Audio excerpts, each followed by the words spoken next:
النهايه ممكن نبوظ الحاجه. ممكن تروحي ستورز بس تبقى المستوى بتاعها عالي شويه هتلاقي فيها. طيب بالنسبه احنا دي اخر شنطه معانا علشان خلاص وقتنا. دي نفس الفكره برضو.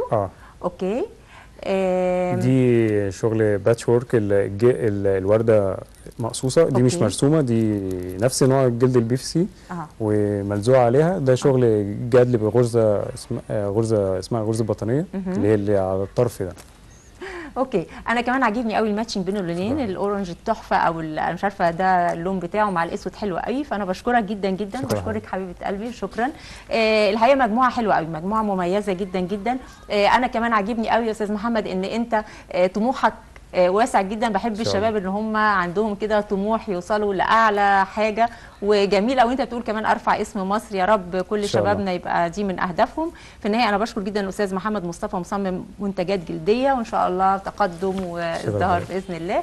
مشاهدينا خلصت كده حلقتنا من دانتيل، وكنا معاكم على مدى ساعه على الهواء مباشره. يا رب تكون فقرتين عجبوكم، وان شاء الله مجموعه عمل جديده بكره باذن الله، واتقابل معاكم يوم الجمعه الجاي. بشكركم، الى اللقاء.